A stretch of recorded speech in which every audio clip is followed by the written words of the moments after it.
வணக்கம். Welcome to mister review channel.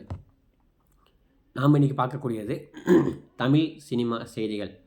Tamil cinema செய்திகளில் முதல் நியூஸாக நம்ம பார்க்க போகிறது, நேற்றுக்கு பார்த்துக்கிட்டோன்னா ஒரு 2 மணியோ 3 மணியோக்கில் ஆதிக் ரவிச்சந்திரன் சைட்லேருந்து பார்த்துக்கிட்டோன்னா கரெக்டாக 7:03க்கு பார்த்துக்கிட்டோன்னா ஒரு அப்டேட் ஒரு அப்டேட் விட போகிறோம் அப்படின்னு சொல்லியிருந்தாங்க. அது என்ன அப்டேட்டு அப்படிங்கிற மாதிரி நம்ம பார்த்துருந்தா 7:03 மணிக்கு தெரிஞ்சிடும் அப்படின்னு சொல்லியிருந்தாங்க. அப்புறம் மறுபடியும் பார்த்துக்கிட்டோன்னா 1 ஹவர் டிலே பண்ணி 8:02க்கு நாங்கள் தரோம் அப்படின்னு சொல்லிட்டு குட் பேட் அக்லி அந்த படத்தில் நடிகை த்ரிஷா பார்த்துக்கிட்டோன்னா ரம்யா அப்படிங்கிற கேரக்டரில் நடிக்கிறத உறுதி பண்ணியிருக்காங்க.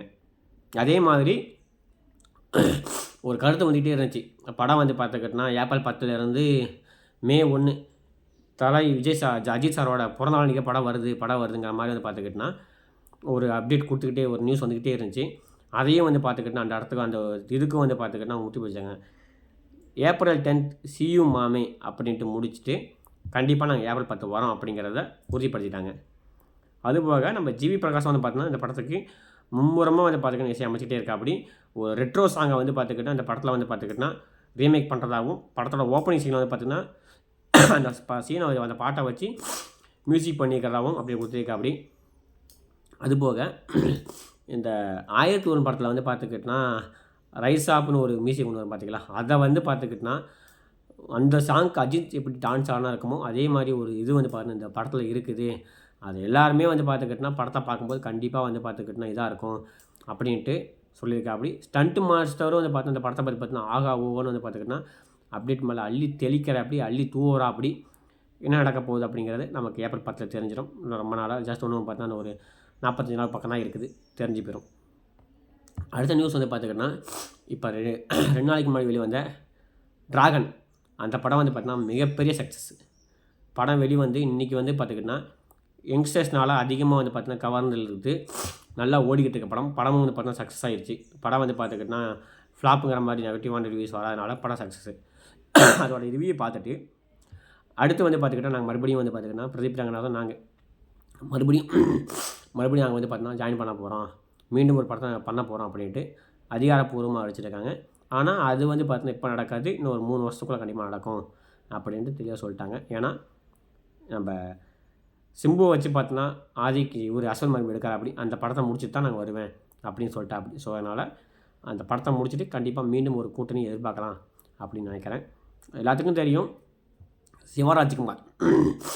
Shivarajkumar Kannada super star Shivarajkumar sir பார்த்துக்கிட்டோன்னா ஜெயலலிதா 1 நடிச்சிருந்தா. அப்படி அவருக்கு பார்த்தீங்கன்னா திடீர்னு அந்த கேன்சரை அமெரிக்கா போய் ஒரு ட்ரீட்மெண்ட் எடுத்து வந்தா. அப்படி இப்போ அவர் ட்ரீட்மெண்ட் எடுத்துகிட்டு ஆந்திரா வந்துட்டா. அப்படி அவரை பார்த்துக்கிட்டோன்னா இந்த படத்துக்கு நடிக்கிறதுக்கு கேட்டிருந்தாங்க.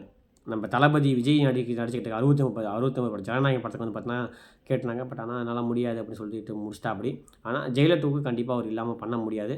அதனால் கண்டிப்பாக ஜெயிலர் 2க்கு அவர் கண்டிப்பாக வருவா. அப்படி அவர் இல்லாமல் பார்த்தீங்கன்னா படம் நவராது. ஸோ அதனால் கண்டிப்பாக அவர் வச்சு பார்த்துக்கிட்டோன்னா ஜெயிலர் 2ல் அவருக்குன்னு ஒரு இதை வச்சு அவரோட போர்ஷனை கொஞ்சம் குறைச்சிட்டு அவருக்கான இதை பார்த்தா கண்டிப்பாக படத்தில் கொடுத்துருவாங்க. அவர் இல்லாமல் ஜெயிலர் 2 படம் கண்டிப்பாக கிடையாது. பூஜா கெட்டே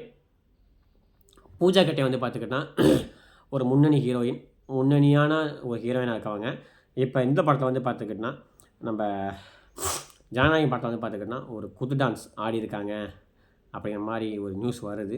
அது எந்த அளவுக்கு உண்மைங்கிறது எனக்கு கன்ஃபார்மாக தெரியல, படம் வந்தால் தான் தெரியும். ஆனால் இந்த படத்தில் காவாலா படத்தில் பாட்டுக்கு பார்த்துக்கிட்டோன்னா எப்படி பார்த்துக்கிட்டோன்னா ஒரு இந்ததோ அதே மாதிரி ஜனநாயகம் படத்தில் பூஜா கெட்டே பார்த்துக்கிட்டோன்னா ஒரு குத்து டான்ஸ் ஆடி இருக்காங்க அப்படின்னு கேள்விப்பட்டேன், நியூஸ் வந்துச்சு. அது கூடிய சீக்கிரம் அப்டேட் வந்த உடனே உங்களுக்கு நான் தெரியப்படுத்துகிறேன் கண்டிப்பாக.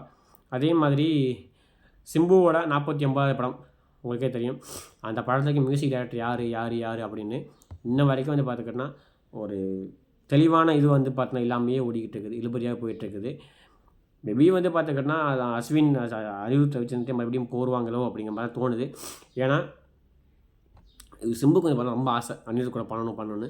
பட் அனிருத் ரவிச்சந்திரன் பார்த்துக்கிட்டோன்னா கொஞ்சம் கால்ஷீட் பிரச்சனைனால தள்ளி போட்டுருக்கா. அப்படி மேபி 1 வீக்கில் பார்த்து தகவல் வந்துடும். வந்த உடனே கண்டிப்பாக உங்களுக்கு தெரியப்படுத்துகிறேன். உங்களுக்கு ஏதாச்சும் அப்டேட் சினிமா சம்மந்தப்பட்ட செய்திகள் உங்களுக்கு தெரியும் அப்படின்னா நீங்கள் தாராளமாக கமெண்ட் பண்ணலாம். அதே மாதிரி நிறைய பேர் வந்து பார்த்தீங்கன்னா எனக்கு சோசியல் மீடியா மெசேஜ் அனுப்பியிருந்தாங்க. அங்கே இந்த வீரதூரன் சூரன் என்னாச்சு, வீரதீரன் சூரன் என்னாச்சு அப்படின்ட்டு. படம் வந்து பார்த்திங்கன்னா மார்ச் 27 வரப்போகுது கன்ஃபார்மு. ஏன்னா 1 மாதம் தான் இருக்குது.